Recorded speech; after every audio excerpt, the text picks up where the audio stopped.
So welcome back, everyone. I hope you had a nice break and enjoyed the sunshine. We are just about to start session 5, our final session of the conference. And this session will focus on finds from counties on the Severn Estuary. I'm very pleased to welcome our first speaker, Peter Guest of Vianova Archaeology, who's going to speak about a new find of military equipment from the legionary fortress at Caerleon. Peter. Forwards and backwards and pointing there. That's the guidey thing, isn't it? Yeah. Just try that. Thank you very much indeed. Just making sure I know what the time is. Yes, thank you very much. Thank you very much for inviting me here and also for you being here. I know that there are other things on this afternoon that might involve rugby balls, so it's great to see so many of you here. A new find of military equipment. This being archaeology and Roman archaeology, new is a relative term. It's 15 years ago. I'm shocked to realise when we found this. So new in terms of the sort of very slow glacial progress that archaeology often makes, but a newish find from the legionary fortress at Caerleon. The excavation took place between 2007 and 2010. When I was a lecturer at Cardiff University, and I ran it jointly with Andy Gardner, Professor of Roman Archaeology at UCL's Institute of Archaeology. And one of the reasons why I'm here in front of you today is because last year we published the final report of the excavation, which is available through the Archaeo Press website. You can either buy it as a book, or you can download it as a free open access PDF. And it describes the excavation from beginning to end and has a very large finds chapter in it, which I will talk a little bit about later on. The specialist contributions, or the specialists that were involved, are shown on the bottom right-hand side and are a star lineup for this kind of excavation. And it covers everything that we found, and today I'm going to concentrate in particular on some of the military finds from one particular room in the building that we excavated. But just as a little bit of a background, just in case we need it, Caerleon was one of 3 permanent legionary fortresses in Roman Britain from the 2nd century onwards. You can see the others here. We're in Chester, my favourite other legionary fortress, apart from Caerleon, obviously. And I didn't say the opposite when I was talking to the archaeologists in York just a few weeks ago, which wasn't recorded, so you can't check. So 3 legionary fortresses permanent legionary fortresses in Roman Britain. Caerleon is different to Chester and to York for obvious reasons. Chester and York are great medieval and modern cities. Caerleon was a small village for a long time and is now a medium-sized town just to the north of the city of Newport on the banks of the River Usk in southeast Wales. This is what Caerleon looks like today, and the outline of the legionary fortress is shown in red. It was known to the Romans as Isca, and you can see that approximately 2/3 of the interior area of Isca is built upon and has been subject to various investigations in the 19th and 20th centuries by antiquarians, but also since the 1920s by archaeologists from the National Museum of Wales in Cardiff, from their base at the Roman Legionary Museum in Caerleon. But the western side of the fortress is currently clear of modern built-up areas, and this field in the north was excavated in the 1920s by Victor L. Nash Williams. That's Priskfield. I'm going to concentrate on this field at the very bottom left-hand side of the slide, which today is known as Priory Field and was the subject of our research, training and engagement project 20 years ago or so. We began with geophysics, which identified 13 previously unseen or unrecognized buildings in Priory Field. Those included barracks, 3 very large granaries, and also a courtyard building, a square courtyard building, whose function was slightly enigmatic. And so after consulting with CADU and also the National Museum, in 2008 we proposed a 2-year excavation campaign to explore the front range of the enigmatic square courtyard building. And over 10 weeks in 2008 and 2010, Andy and I and the team that you can see here excavated 70% of the front range from the topsoil all the way down to the pre-Roman ground surface. We're using the students here to illustrate where the walls once upon a time had been, because just like at many Roman sites, the good building stone that the Romans quarried and used in their fortresses was very useful in the medieval and modern periods too, and almost all of the superstructure from our building had been taken away. It was robbed. There's a little bit that you can see that survives the bottom left. That's what it once upon a time would have looked like. But the robber trenches, this is the front wall of our building and the rear wall behind it, then with internal walls dividing up the front range into different spaces. The students are showing you where they are. There are members of staff in there too. Caroline Pudney should be in there, and I think Chris Matthews is as well. They're probably right at the very back though, being the shy and retiring types that they are. This is the plan of the building. And you can see in yellow the part of the front range that we excavated. We uncovered 7 spaces within that particular range.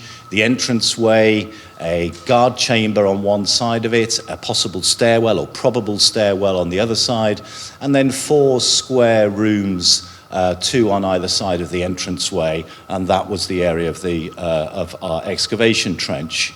We found, looking at the architecture of the building and also the material that we recovered from it, we are very clear that it was a store building, a storage building. I have to be careful. North Americans call stores other things, and they often think I've given talks to North American audiences, and they think that this was a shop where you sold military equipment to soldiers. So storage, it is a storage building which would have served the different units within the Roman legion, perhaps to allow them to keep things safe while they're away, either elsewhere in Wales or perhaps when they were billeted further away in the north of England, for example, when 6 cohorts of the 2nd Augustan Legion were building Hadrian's Wall.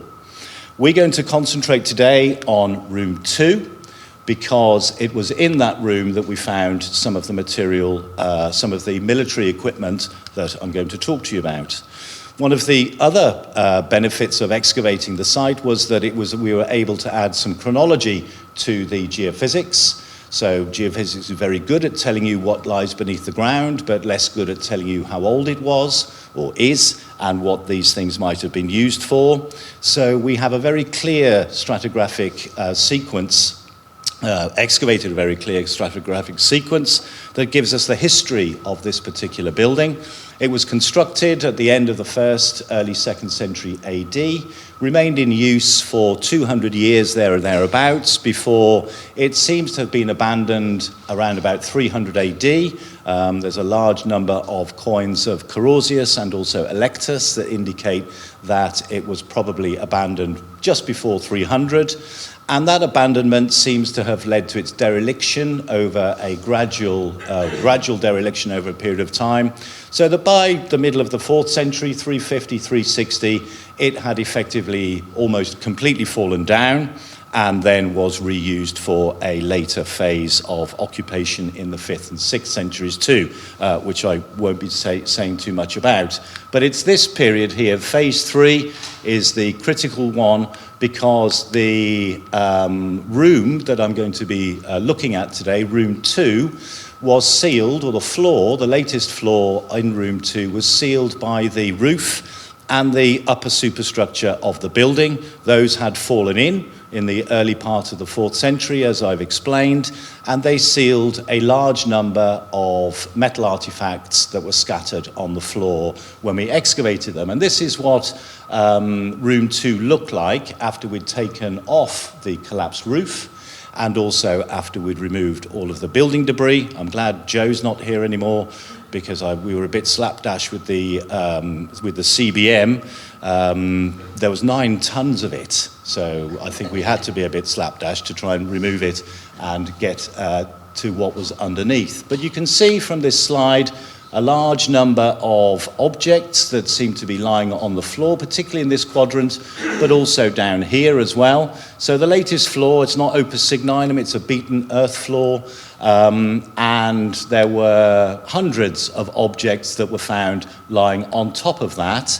That we struggled at the time, this was a training excavation, that we struggled at the time with planning or working out actually how we were going to deal with this material.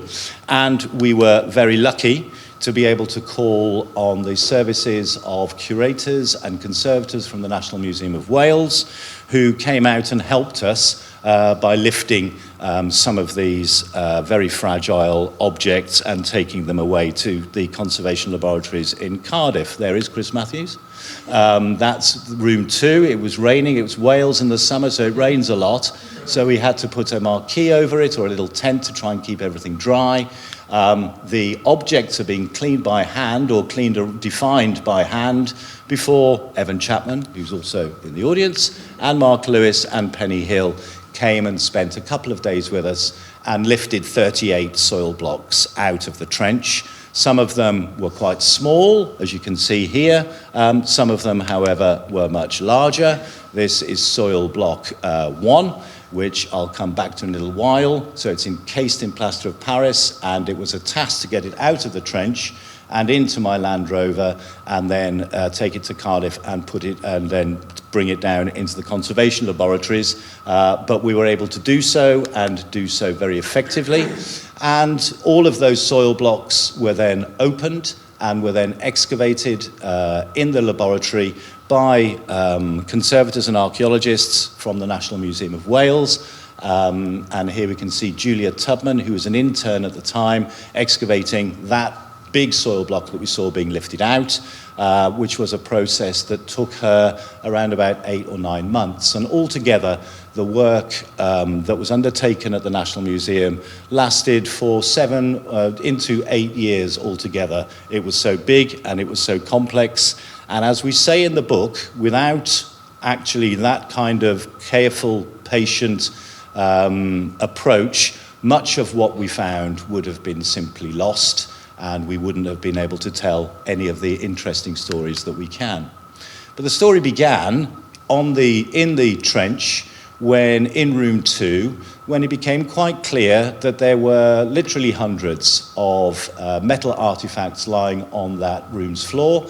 They were iron primarily, but also a large number of copper alloy objects too. And this is that large soil block after it has been finally cleaned. And I took this photo, and you can see there are lots and lots and lots of little, they look like drawing pins, round pins, and there are studs and all sorts of things going on. And it was when I was taking this photo that I realized that somebody was looking at me while I was taking it. Let's see if I can get that to happen. There we go. And that little figure it's a bust. You can see his nose, 2 eyes, and he's wearing a Phrygian cap. He's got a cap on top of his head, and after conservation, it then looks like this. It's a leaf-shaped copper alloy sheet with the head is a separate stud, which is then attached via a hole through the back of the leaf-shaped stud. And it's important to bear in mind it's also bent. It has a bend here, and there's also a bend on this side. And it wasn't clear if the bending had happened after its deposition or if it was part of its original function. So the initial stage was to remove these and excavate them slowly, and to try and work out what on earth we had in our various soil blocks. And in that particular soil block and the adjacent ones, there were hundreds, I think 600 altogether, studs and pins of different sizes and different shapes and different manufacture. You can see a range of them here as well. And the question was, did these belong to one object originally, or did they belong to a whole series of different objects? And it was Penny and Mark who really made the first breakthroughs, because they noticed a whole series of interconnected observations. The first one was to do with the head on the copper alloy sheet. I'll come back to that in a little bit. But they also noticed and pointed out that many of the pins had been bent. Their shafts were bent around about 3 to 4 millimeters from the head itself. and that originally they'd been put onto a backing of some kind in rows to create a fish scale type effect. And it was almost, as it says at the bottom, it was that there was evidence from the back of some of these studs and pins that they'd originally been attached to a leather backing of some kind. And it was Penny, as I say, and Mark who made they had the original eureka moment, and they realized that what we were looking at, or what we'd found, was an example of one of these. This is a chamfron, or decorated horse's headpiece, one of the examples that comes from the site at Vindolanda. There are other examples also known from Newstead in southern Scotland, and also from Caerleon. And those are very different to the Caerleon example, because as it shows here, this is the original leather backing, or the original leather headpiece itself, with some of the attachments still on, but most have been removed. This is a reconstruction, which you can see in the museum today. Of course you can, which you can see today. And it's that little bit that was the first clue, because what we'd found was the ear guard, or the decorative part of the horse's, the guard for his right ear. And the rest of what we had at Caerleon also came from a similar type object.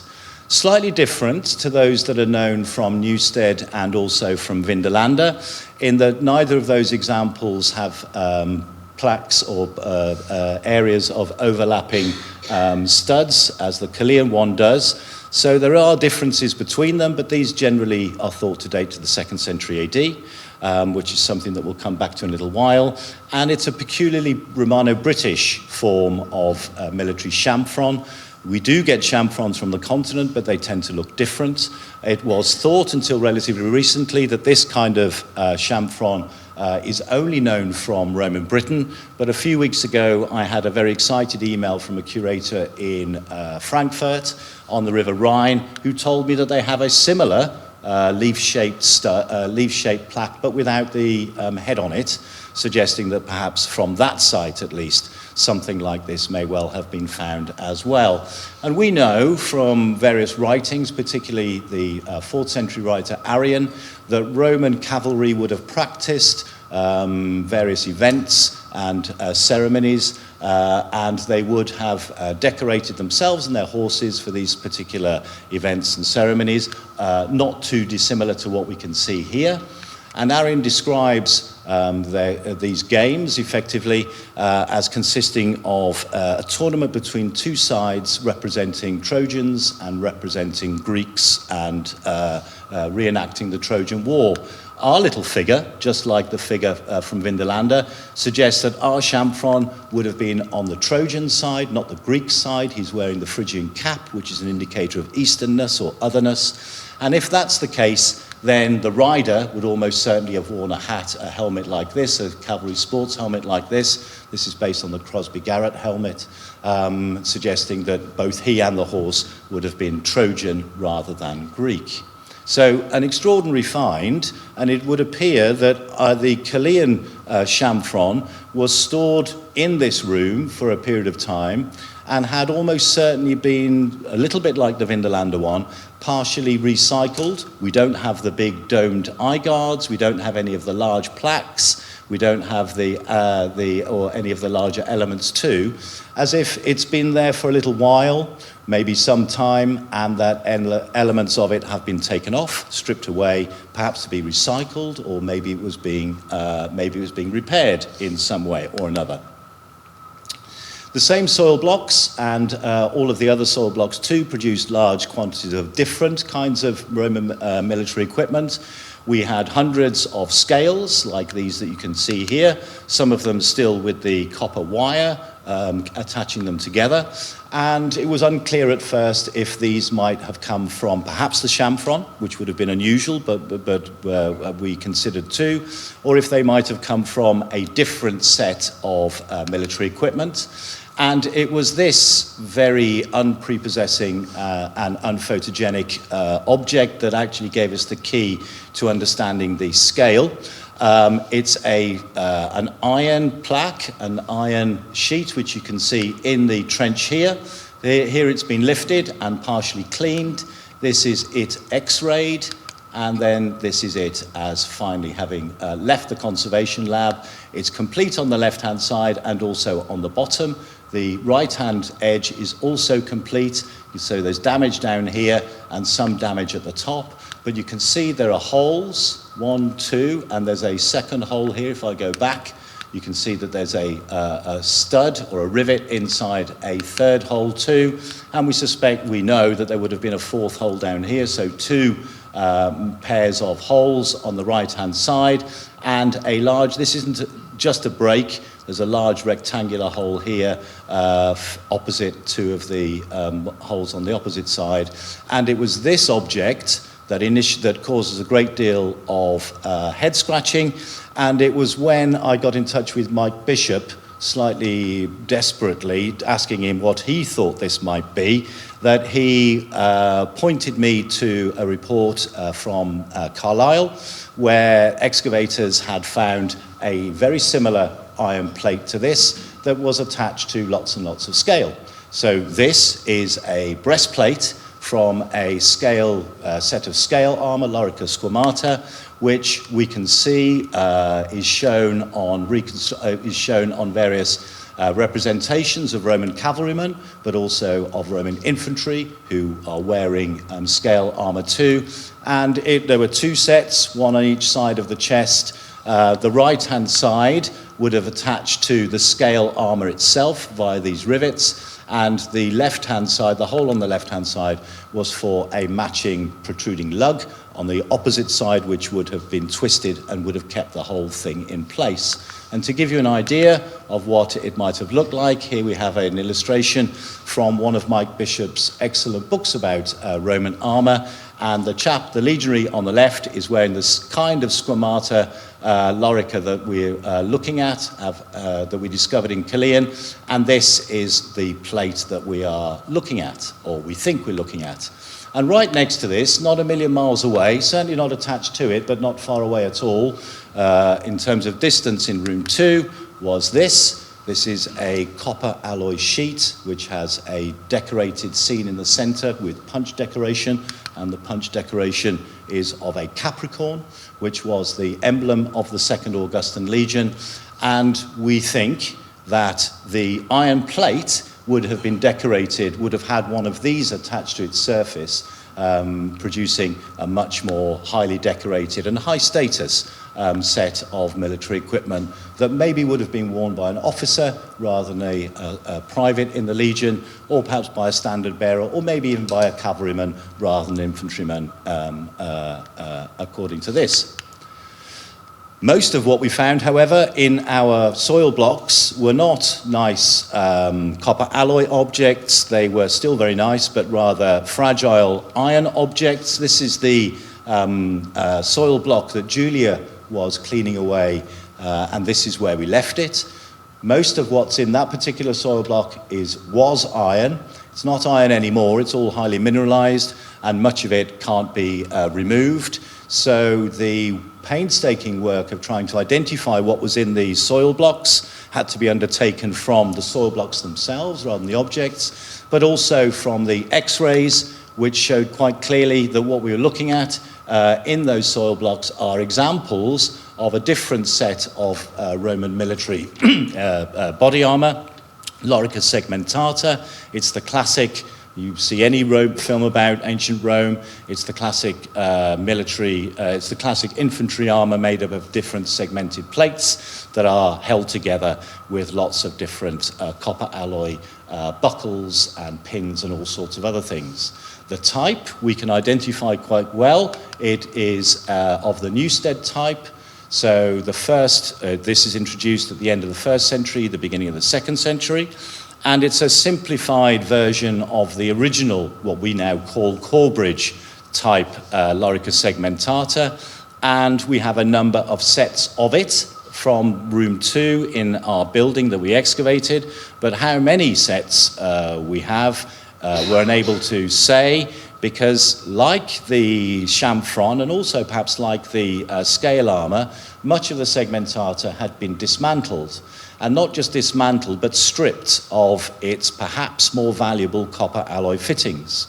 So what we seem to be seeing is in the room where that we excavated, a number of sets, let's say 2, maybe 3, but potentially more, sets of this kind of scale armour had been dismantled, and then elements from all of those different sets have been stacked together.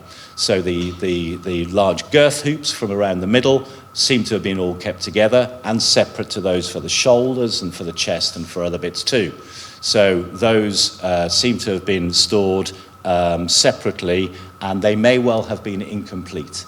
But the same questions are relevant for this as for the others. Were they simply being recycled? Were they no longer of any use? Were they about to be thrown away? Or were they there for repair to make them good once again?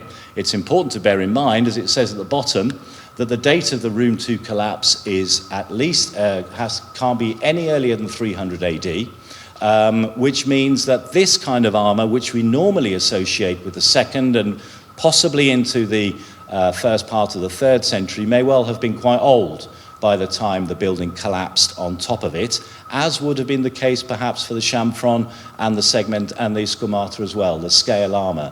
So here we're looking at pieces of military equipment that could have been perhaps 50 years old, might have been even older than that, so of some antiquity by the time they ended up in the archaeological record at Caerleon. And this is a reconstruction from Mike Bishop's book of a military storeroom that was excavated at Carnuntum by an archaeologist over 120 odd years ago now, von Groller, who found a very thick deposit of iron oxide, which was probably not too dissimilar to the kind of objects that we found at Priory Field, but without the aid of modern conservation and modern conservators, that was simply shoveled away. But they did notice that within the very thick deposit of iron oxide there were various holes, which he interpreted as the posts for shelving. And we think that in our storeroom in Priory Field, we may well have had something that looked quite similar, except that instead of whole, intact lorica or sets of armour being stored together, we would have had perhaps the shoulder pieces here, the chest and abdomen pieces separate, and so on and so forth. So rather than being a store, rather than being a military storeroom in the way that we're looking at Carnuntum, we might be looking at something that was more about the repair, recycling of that particular set of material, which is important for the study of the Roman army, important for the study of the Roman legion at Caerleon too, because it's beginning to help us understand how Roman soldiers might have looked beyond the classic 1st and 2nd centuries, and also gives us a sense of how old some of the material might have been that was in use at the time. And Andy and I, in our discussion, speculate, is probably the best way to put it, that what we might be looking at are items of military equipment that were considered special because they were had been used on special occasions and therefore had longer use lives than most of the other equipment there too. So we have, there's a whole range of other material discussed in our volume. Chapter 4 is massive, and it's probably a book on its own. In fact, the whole of the excavation report is really, don't tell anybody else outside the RFG, but it's a finds report with a little bit of archaeology tacked on, rather than the other way around. And we had huge numbers of registered artifacts or small finds. We had nearly 6 tons of CBM, not 9 tons, and all those other things too. If you want to find out more about the excavation and what we found outside the military equipment, then please have a little look. There are all sorts of other goodies in there too. There are, weirdly enough, there's hardly any evidence for spears, I'm ever so sorry, or javelins or anything else like that. There are 3 very unusual, I'd be very interested to talk to you about it actually, 3 very unusual spearheads that don't I can't imagine how they work as spearheads, and I wonder if they might be standards instead or something like that, or insignia, and all sorts of other things too, brooches and finger rings and all sorts of other good stuff. If you want to know more about Roman Caerleon and the work that I've been involved with over the last 15, 20 years, then you can have a look at my website, vianovaarchaeology.com, or of course you can buy the book, but thank you very much for listening.